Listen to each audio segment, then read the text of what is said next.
Assalamualaikum warahmatullahi wabarakatuh. Bismillahirrahmanirrahim. Alhamdulillahirabbil alamin hamdan syakiran hamdan na'iman hamdan yuwafi ni'amahu wa yukafi mazidah. Allahumma shalli ala sayyidina Muhammadin al-fatih lima ulik wal khatim lima sabaq nasrul haqqi bil haqqi wal hadi ila siratikal mustaqim wa ala alihi haqqa qadrihi wa miqdaril azim. Yang terhormat Ustadz Dr. Haji Muhammad Yahya MA PhD selaku dosen pengampu mata kuliah Quran Hadis tematik. Sebelumnya saya ucapkan terima kasih kepada teman-teman yang sudah merelakan waktunya untuk menyimak video presentasi saya pada kali ini. Oke, langsung saja. Di video kali ini saya akan mempresentasikan materi seputar transparansi atau syifaqiyah atau transparency untuk memenuhi tugas mata kuliah Quran Hadis yang diampu oleh beliau Ustadz Dr. Muhammad Yahya MA PhD. Oke, langsung aja kita ke materi ya. Di sini saya mengambil tema good governance berupa transparansi dalam kepemimpinan Islam.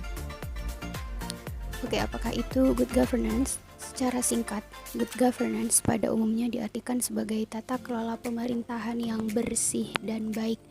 Good and clean governance, tata kelola yang bersih, transparan, dan akuntabel atau bisa dipertanggungjawabkan. Seperti yang sudah familiar di telinga kita, hadis tentang kepemimpinan bahwasanya setiap kepemimpinan itu harus dipertanggungjawabkan. Demikian dalam kepemimpinan pemerintahan, begitu juga dalam kepemimpinan yang lain. Jadi berlaku pada kepemimpinan apapun itu.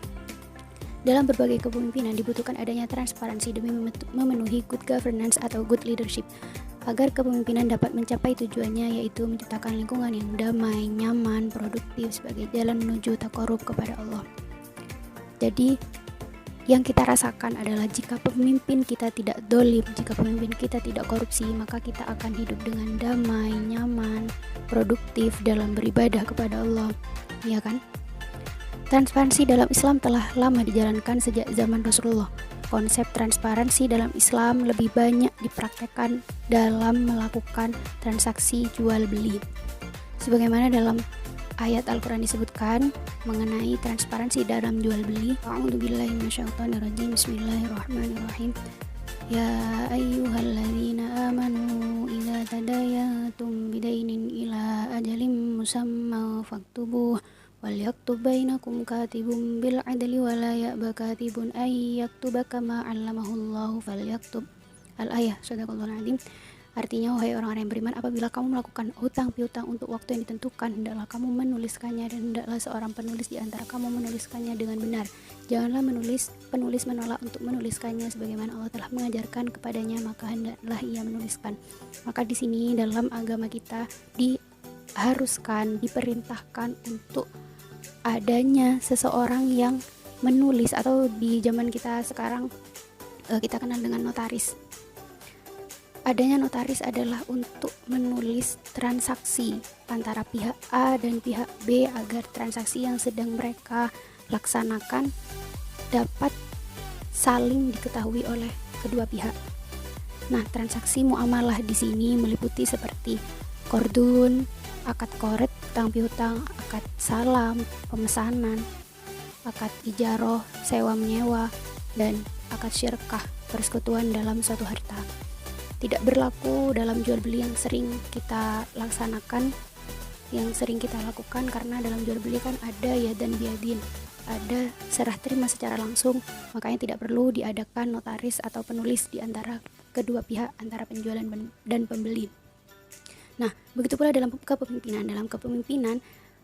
Dalam aspek pembiayaan haruslah ada transparansi, haruslah ada penulisan, pencatatan. Bukan hanya dalam hal keuangan saja, akan tetapi juga dalam hal yang lain, seperti dalam mengambil keputusan. Diharuskan seorang pemimpin itu sebelum mengambil keputusan melaksanakan transparansi dengan cara bermusyawarah. Nah, di sini disebutkan selain perlu menerapkan transparansi, juga perlu menerapkan musyawarah atau syuro yang merupakan pembuka jalan transparansi.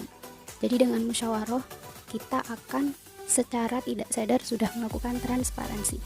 Tata kelola pemerintahan yang baik dalam pandangan Islam mengarah pada saat Nabi Muhammad menjadi pemimpin dalam memimpin kota Madinah, yang dari awal kepemimpinannya beliau selalu menjalankan musyawarah. Jadi memang dalam agama kita sangat dianjurkan untuk melakukan musyawarah. Dalam literatur pun banyak dikatakan wasyawirhum.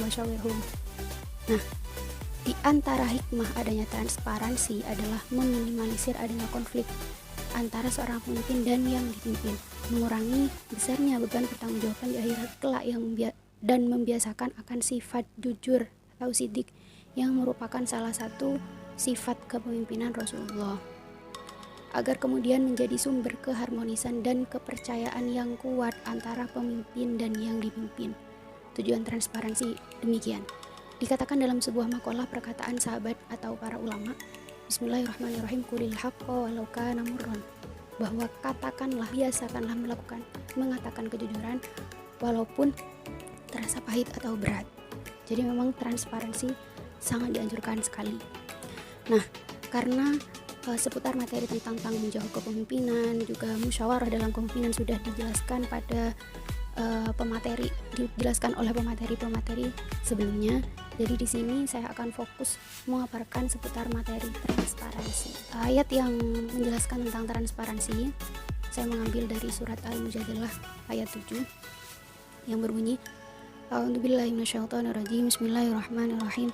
Alam tara annallaha ya'lamu ma fis samawati wa ma fil ard, ma yakunu min najwa thalathatin illa huwa rabi'uhum wa la khamsatin illa huwa sadisuhum wala adna min dzalika wala aktsara illa huwa ma'ahum aina ma kanu thumma yunabbi'uhum bima 'amilu yaumal qiyamah innallaha bikulli syai'in 'alim. Al-ayah, sadaqallahul 'adzim. Artinya, tidakkah engkau perhatikan bahwa Allah mengetahui apa yang ada di langit dan apa yang ada di bumi? Tidak ada pembicaraan rahasia antara 3 orang, melainkan Allah lah yang keempat, dan tidak ada pembicaraan antara 5 orang, melainkan Allah lah yang keenam, dan tidak ada yang kurang dari itu atau lebih banyak. Maksudnya meskipun kurang dari 3 atau lebih dari 5, tetap Allah yang kesekian. Tidak akan pernah seseorang itu berada tanpa Allah. Nah, di sini sudah mengandung arti bahwasanya Allah sangat transparansi sekali kepada kita, sangat mengetahui sekali. Tafsir ayat tersebut dalam tafsir Ibnu Katsir dikatakan, Bismillahirrahmanirrahim, Summa qala ta'ala mukhbiran ala ihatati ilmihi bi khalqihi wa ittila'ihi alaihim wa sima'ihi kalamahum wa ru'yatihi makanahum haitsu kanu wa aina kanu, faqala alam tara annallaha ya'lamu ma fis samawati wa ma fil ard, ma yakunu min najwa thalathatin ay min sirrin salasah illa huwa rabi'uhum wa la khamsatin illa huwa sadisuhum wa la adna min dhalika wa la aktsara illa huwa ma'ahum aina ma kanu ay yattali'u alaihim yasma'u kalamahum wa sirrahum wa najwahum wa rusuluhu aidan ma'a dhalika taktubu ma yatanajawna bihi ma'ilmillahi wa sam'ihi lahum. Dikatakan ayat ini merupakan kabar bahwasanya Allah adalah zat yang maha mengetahui semua makhluknya dan maha melihat semua makhluknya, serta maha mendengar semua perkataan makhluknya dimanapun ia berada. Bahkan saat manusia saling berbisik, saat manusia saling mengobrol lirih, entah bertiga, berlima, atau lebih, Allah adalah pihak keempat, keenam, dan seterusnya. Allah mampu melihat dan mendengar perkataan mereka, baik secara rahasia, lirih, dan bisik-bisik. Begitu pula para utusan Allah, yaitu para malaikat yang menulis amalan manusia. Mereka menulis amalan manusia tersebut atas dasar mengetahuinya Allah, atas dasar ilmu Allah yang meliputi apapun yang dilakukan oleh makhluknya.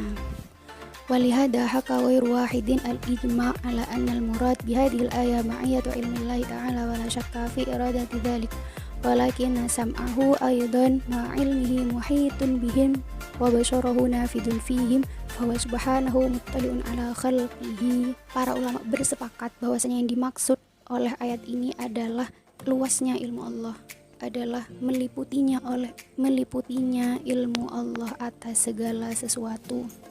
La yaghibu anhu min umurihim syai'un, tidak ada hal apapun yang tidak Allah ketahui. Sedangkan selanjutnya dalam tafsir yang kedua, di sini saya mengambil dari tafsir At-Tabari, kurang lebih sama dengan yang terkandung dalam tafsir Ibnu Katsir, hanya saja dalam tafsir At-Tabari terdapat perbedaan Di sini disebutkan bahwa huwa fauqal arsy wa ilmuhu ma'ahum, bahwasanya mengetahuinya Allah dengan zat Allah tetap fauqal arsy, sedangkan yang meliputi segala yang kita lakukan adalah ilmunya Allah. Selanjutnya, tafsir yang ketiga adalah saya mengambil dari tafsir As-Sawi. Di sini juga tafsirannya kurang lebih sama dengan dari tafsir Ibnu Katsir dan tafsir At-Tabari. Hanya saja dalam tafsir As-Sawi juga menyorot adanya lafadz yang digunakan. Kenapa angka 3 dan 5? Karena disebutkan di sini bahwasanya li'annallaha witrun wa yuhibbul witra. Dikarenakan Allah ganjil dan menyukai ganjil. Kemudian qaul yang kedua dikatakan bahwa kenapa memakai angka 3 dan 5, karena orang-orang munafik pada saat itu suka berbisik-bisik dan mengobrol liris secara berkelompok. Ada yang 3 orang, 5 orang, demikian. Selanjutnya saya mengambil 2 hadis. Hadis yang pertama membahas tentang itqan. Bismillahirrahmanirrahim. Haddatsana Ahmad qala haddatsana Mus'ab qala haddatsana Bishr bin Sari an Mus'ab bin Thabit an Hisham bin Urwah an abihi an Aisyah anna Rasulullah sallallahu alaihi wasallam qala innallaha azza wa jalla yuhibbu idza amila ahadukum amalan ayyutqinahu. Disebutkan bahwasanya sesungguhnya Allah Subhanahu wa taala menyukai jika salah seorang di antara kalian melakukan amalan dengan itqan, yaitu terarah, jelas, dan bersungguh-sungguh. Hadis riwayat At-Tabrani. Hadis tersebut sesuai dengan teori manajemen modern bahwa sebuah pekerjaan itu harus dilakukan dengan terencana dan terprogram dengan baik. Yang kedua, dalam pandangan ajaran Islam, segala sesuatu harus dilakukan secara rapi, benar, tertib, dan teratur. Proses-prosesnya harus diikuti dengan baik. Hal ini merupakan prinsip utama dalam ajaran Islam. Yang ketiga, arah pekerjaan yang jelas, landasan yang mantap, dan cara-cara mendapatkannya yang transparan merupakan amal perbuatan yang dicintai oleh Allah. Jadi yang dimaksud itqan di sini terarah, jelas, dan bersungguh-sungguh, meliputi transparansi, musyawarah, dan bertanggung jawab. Syarah hadis tersebut dalam kitab At-Ta'silul Islami Al-Ahdafi. Bismillahirrahmanirrahim. Wa makna kalimah yutqinuhu fa'ala sani alladhi ista'malahu Allah fi suwari wal alati masalan ay ya'mala bima 'allamahu Allah amala itqanin wa ihsanin biqasdi naf'i khalqillah alladhi ista'malahu wa dzalika ala hasbi itqani ma taqtadihi sun'ah. Itqan di sini, yang dimaksud itqan di sini adalah seharusnya bagi seseorang yang bekerja, pekerja apapun itu, hendaknya ia melakukan pekerjaannya dengan bersungguh-sungguh dan maksimal dalam pekerjaannya, dengan niat memberi kemanfaatan pada apa yang dikerjakan sesuai yang diajarkan oleh Allah. Wa yattadihu minal hadits fi sabiq irtibatil itqan bil hadafi wal ihkam fil a'mali dunyawiyah bilafdhihi fa'al sani. Maka jelaslah yang dimaksud dalam hadis ini dengan lafaz itqan adalah adanya kesungguhan seseorang dalam pekerjaan duniawiyahnya. Wa min huna fa inna mafhumal itqan yushiru ila al-mahara wal ihkam wal ijada bi kulli al-a'mal bihaitsu yuqama biha al afdali wajhin yuhibbullahu wa yardahu. Maka dapat dipahami bahwasanya itqan di sini memiliki arti kecakapan, keterampilan, dan kemahiran dalam segala hal yang dilakukan dengan baik dan maksimal, yang mana Allah menyukai dan meridhoinya. Jadi Allah memang menyukai hambanya yang bersungguh-sungguh dan maksimal atau itqan dalam pekerjaannya. Hadis yang kedua yang saya ambil dalam materi kali ini adalah hadis tentang transparansi kepemimpinan Sayyidina Abu Bakar. Bismillahirrahmanirrahim. Haddatsana Ismail bin Abdullah qala haddatsani Ibnu Wahab an Yunus an Ibnu Syihab qala haddatsani Urwah bin Zubair anna Aisyah radhiyallahu anha qalat lamma istukhlifa Abu Bakrin As-Siddiq qala laqad alima qaumi an hirfati lam takun ta'juzu an ma'unati ahli wa syuhiltu bi amril muslimin fasayaqulu alu Abi Bakrin min hadzal mal wa yahtarifu lil muslimina fihi. Sesungguhnya kaumku telah mengetahui bahwa pekerjaanku dahulu sebelum menjadi khalifah tidaklah membuat keluargaku kekurangan, akan tetapi kemudian aku disibukkan dengan urusan kaum muslim, aku disibukkan dengan urusan umat Islam, maka keluargaku akan makan dari harta Baitul Mal, yaitu harta kaum muslimin, sedangkan sebagai gantinya Sayyidina Abu Bakar akan bekerja untuk urusan kaum muslimin. Jadi di sini hadis ini sangat jelas sekali menunjukkan adanya transparansi kepemimpinan Sayyidina Abu Bakar, karena memang itu uang umat Islam yang dipimpin beliau, jadi beliau melakukan transparansi dengan umat Islam. Syarah dari hadis tersebut dalam kitab Tausyih Syarhul Jami' As-Shahih disebutkan bahwasanya seorang laki-laki yang mencari nafkah untuk keluarganya dengan jerih payahnya sendiri itu lebih utama.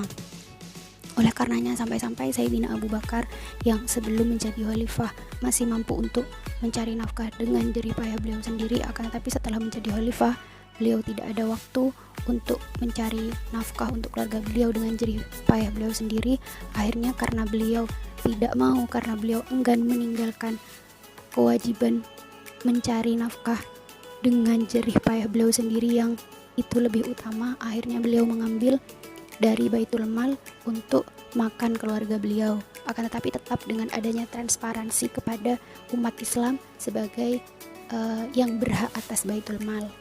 Oke, adapun manajemen values dari ayat dan hadis yang sudah saya sebutkan tadi. Dalam ayat Quran surat Al-Mujadalah ayat 7 yang berbunyi A'udzubillahi minasyaitonirrajim, Bismillahirrahmanirrahim. Alam tara annallaha ya'lamu ma fis samawati wa ma fil ardh ma yakunu min najwa thalathatin illa huwa rabi'uhum wa la khamsatin illa huwa sadisuhum wa la adna min dzalika al-ayah. Shadaqallahul azim. Nilai manajemen yang terkandung dalam ayat tersebut adalah bahwa sebagai seorang manajer atau pemimpin kita harus senantiasa jujur dan menerapkan transparansi kepada para staf dan karyawan kita. Karena Allah adalah Zat yang Maha mengetahui dan Maha mendengar atas segala sesuatu dan kapanpun serta dimanapun kita berada. Jadi untuk menghindari adanya resiko terburuk yang tidak kita ketahui di masa yang akan datang, lebih baik kita mencegahnya dengan melakukan transparansi terlebih dahulu sebelum terjadi hal yang tidak diharapkan. Kemudian untuk manajemen values hadis yang pertama, hadis yang berbunyi Bismillahirrahmanirrahim, Innallaha azza wa jalla yuhibbu idza amila ahadukum amalan ayyatqinahu. Tentang itqan, yang pertama, nilai manajemen yang terkandung dalam hadis tersebut adalah seorang manajer atau pemimpin haruslah cakap, terampil, dan mahir dalam memimpin. Seorang manajer atau pemimpin haruslah memiliki sifat itqan, yaitu terarah, jelas, dan bersungguh-sungguh. Seorang manajer haruslah merealisasikan itqan melalui karakter atau sifat kepemimpinan, diantaranya bertanggung jawab, bermusyawarah, dan transparansi. Kemudian untuk hadis selanjutnya, hadis yang kedua, manajemen values hadis yang kedua yang berbunyi Bismillahirrahmanirrahim. Laqad alima qaumi anna hirfati lam takun ta'juzu an ma'unati ahli wa syughiltu bi amril muslimin fasayaqulu ahlu Abi Bakrin min hadzal mal wa yahtarifu lil muslimina fihi. Tentang transparansi kepemimpinan Sayyidina Abu Bakar. Di sini nilai manajemen yang terkandung dalam hadis tersebut meliputi yang pertama, belajar dari kepemimpinan Sayyidina Abu Bakar. Kita harus memberlakukan transparansi dalam kepemimpinan kita, terutama dalam hal keuangan. Yang kedua, belajar dari kepemimpinan beliau, kita dituntut untuk mempertanggungjawabkan segala tindakan kita. Dan yang ketiga, belajar dari kepemimpinan beliau. Sebagai pemimpin, kita harus jujur kepada diri kita sendiri dan kepada mereka orang-orang yang kita pimpin.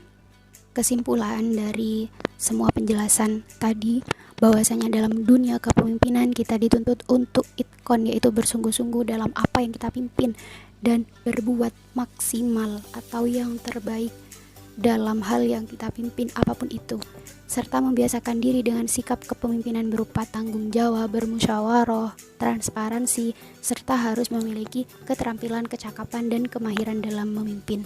Cukup sekian presentasi dari saya. Kurang lebihnya saya mohon maaf sebesar-besarnya. Semoga apa yang saya sampaikan dapat bermanfaat bagi teman-teman yang sudah meluangkan waktu untuk menyimak, walaupun hanya sedikit. Amin ya rabbal alamin. Wassalamualaikum warahmatullahi wabarakatuh. Syukran katsir.